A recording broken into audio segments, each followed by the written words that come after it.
Hello and welcome to my quick overview of Amnesia Rebirth as part of my Xbox Game Pass series. I believe this is episode 4 of the Game Pass series.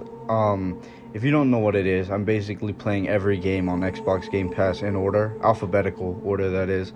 Then I give them a quick overview on my personal experience and go into the story a little bit. Maybe you'll find something new you want to play, or maybe you're just curious what's on Game Pass. So yeah, let's get into my quick overview of Amnesia Rebirth. It's March 1937. You're the French Tassi Trianon on a plane with your husband Salim and your expedition crew. You're on an expedition from France to Syria. While flying over the Algerian desert, the plane experiences some turbulence, which makes Salim nervous. So Tassi tries to reassure him and tell him that it's just some minor turbulence and everything was okay. It wasn't. Alex? Yasmin, get up here! Hello, this is Algiers. Can anyone read me? Mayday, this is Cassandra. Do you read? Hey, hold on.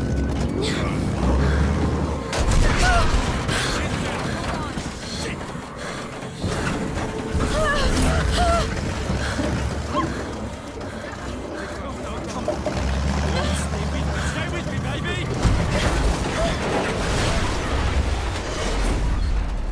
Obviously, you crash. You know, any horror game that starts in a plane, you're gonna crash. And so you wake up in the plane, alive, and you realize that your whole expedition crew is gone, including your husband Salim. So you get out, you start looking around, trying to find out where everyone went. And while walking around the Algerian desert, you find a cave. And inside the cave, you find that a few of your expedition crewmates have died, either by suicide or dehydration, but still no sign of your husband Salim. And you also start to notice that when you're in the dark for too long, it increases your fear. And when your fear increases, you start getting taken over in a way by something in your head. And you have to fight it off because you just feel like you're losing yourself. You start getting flashes of unknown places that you've never been to before, almost like they were memories. So you have to try your best at this point with only matches to try to keep your sanity up. And then you notice that the compass you've been wearing on your wrist has started glowing. So you open it up and it's blowing glue and pointing in a certain direction. So you decide to follow it. Then you find some floating rocks that open up like a door. They call it a tear, and it leads to somewhere they call the other world. It's kind of like the middle point that connects like alternate universes and shit. Now the other world is kind of fucked. Like if I was there, bro, I would be pissing my fucking pants. Look, you can see like that weird ass sun. There's a huge statue holding something up. And don't forget, she got there by a magical compass. Fuck that. And while in the other world, there's this floating entity that like flashes around a lantern like it's trying to find someone. So when you see it, you have to hide from it and make sure it doesn't see you. And the other universe can take you through tears that are like absolutely horrifying.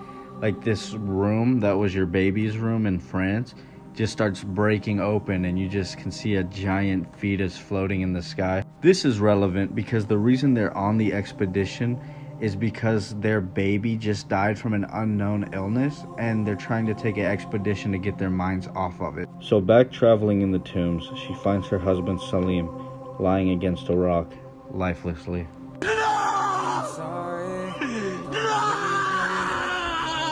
But she picks up his lantern, so that's good.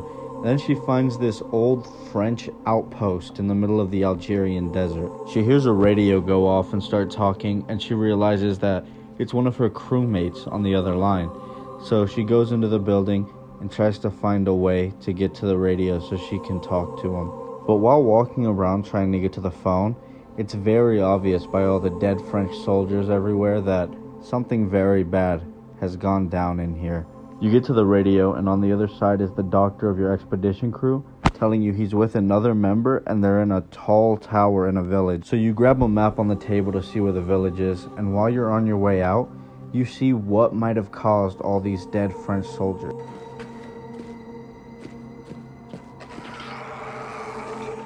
So you need to make a bullet to shoot the door out with the tank. But when you shoot the door out, the tank falls through the ground into a mysterious, like, structure of some kind. And so while walking around this strange old underground structure, this blue spirit pops up, and you have no idea what it is or what it wants. It doesn't say a single word to you. It just pops up and just, I don't know, falls fucking down to the floor. Floats, rather. So you decide to try to follow the blue light, but that ghoul that you saw earlier really does not want to make that shit easy for you. So you finally make it to the other side of the structure, but that's when you really realize there's no going back now.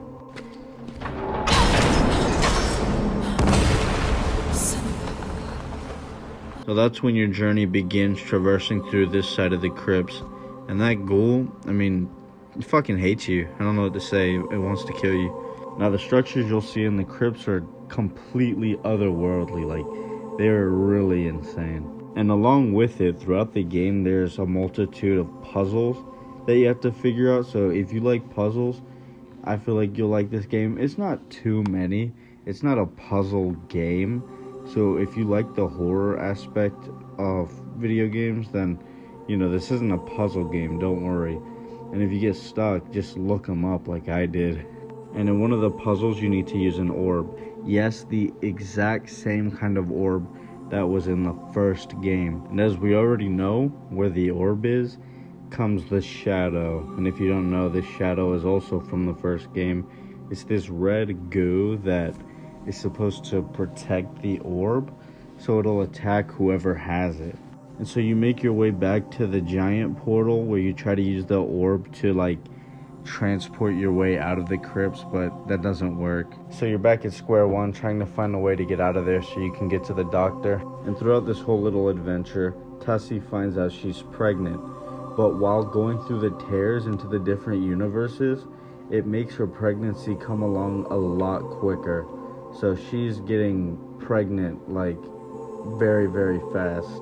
Which isn't good, because at a few points she wonders if her kid is still alive in her stomach because of all the running around and falling she's doing. And also, if you remember, I said earlier, her last daughter had this weird illness that killed her. Now she actually gets grabbed by one of the ghouls, and the ghoul manages to talk to her, and to her surprise, the ghoul was actually one of her crew members, one of her expedition crew members that turned into a ghoul. So he recognizes her and he tries to give her time to back off before he attacks her, because to them it's like they're trying to fight the ghoul part of them, but it's slowly taking over. And as you find out just a little bit later, that's exactly what's happening to Tassie. That's why she feels like she's losing control sometimes, and she has to fight herself to stay conscious and stay aware, because she's slowly turning into a ghoul as well. So to check on the baby, Tassie finds an x-ray machine kind of thing and looks and sees that the baby is still alive in her, but then finds out by the x-ray that the baby is in fact sick with what her last child had. So then the blue spirit comes back and tells her that she has to use Vitae to try to help and heal the baby. Now if you don't know, Vitae is a healing source that comes from fear. You extract it from fear from humans, fear and pain. They used it in the first game by torturing people and then inflicting amnesia to them, so then when you torture them again, they'll be scared all over again, you know, and you get more Vitae out of them. So you can do it and torture the person and get Vitae to try to heal yourself and your kid, or Tassie can decide not to do it and just walk away, sparing the person the torture, but not getting any Vitae. So you finally find a way out of the crypts, and you go on to finally get to the tower where the doctor's at. But to your surprise, you step in a bear trap, okay? And this crazy bitch walks up, and she's like, "Oh, Tassie, it's you." And Tassie can obviously tell that something's wrong with this bitch. And then she realizes that this was one of Tassie's old crewmates too. She's trying to fight the ghoul, so she puts herself in the bear trap and tells Tassie to run away from her. So Tassie's obviously gonna try to run because there's this crazy bitch trying to kill her. So she catches you, of course, because your leg just got caught in a fucking bear trap. And the doctor comes and shoots her and helps you deliver your baby. He helps you. But to your surprise, he takes your baby, and he's off to offer the baby to the blue ghoul in order to turn everyone, your whole crew, back into humans and save everyone from turning into ghouls. So he takes your compass and takes your baby and runs away while you chase him, and he jumps into a tear where you follow him. And it's at this point in the crypts where Tassi realizes that she's not really feeling too good. She's not doing too good. She's turning into a ghoul faster than she thought. So she catches up to the doctor, and he's talking to the blue spirit, trying to offer the baby, which Tassi obviously doesn't take too kindly to. She loves her baby, and so she attacks the doctor, and the blue spirit tells them to stop fighting. It's kind of too late though, because Tassi already murdered the fuck out of him, and so she has to open up and try to, I don't know, I guess it's a scare tactic, I don't fucking know. But she's fucking atrocious. The evil spirit wants you to keep your baby there with her because your baby has that disease, and the spirit can keep her alive while she's there, but Tassi will inevitably not be able to help her baby, and the baby will die from the same illness.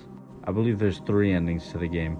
You can keep the baby with her, you can take the baby and escape through a portal back to France, or you get caught by her while trying to run away. So in 2 of the endings, you end up stuck in the other world as a ghoul, just staring at your old pictures that you used to draw. And in the other one, you end up in France walking away with your baby all beat up, and there's really no elaboration there. It's up to interpretation what might happen next. I recommend going and trying this game out. I obviously didn't want to spoil everything, so there's still things you can discover while playing this game if you want to give it a try. If I had to rate this game out of 10, I think I'd probably give it a solid 8 out of 10, 7, 8 out of 10. It's a good game. Don't get me wrong, I would 100% play it, especially if you're into horror games, or if you're into puzzle games, you could also like this game a lot. So yeah, I really enjoyed Tassi Trianon as a character. I think she's very fun to play with and learn about her backstory and shit, and figuring out what exactly happened to all your crewmates. I would give it a try. If you're into horror games and you want something new to try, and you have Game Pass, just try this game out maybe. And if this kind of game really isn't your thing, I'm doing videos on all of the Game Pass games, so stick around, watch a few of those. You're gonna find something you like. There's so many games on Game Pass. So yeah, going in alphabetical order, the next video I'll do will be about Amnesia the Bunker, which I've already played and I really like it, so stick around for that. Drop a like on this video, subscribe, do all that shit. And thank you so much for watching. I'll see you in the next video.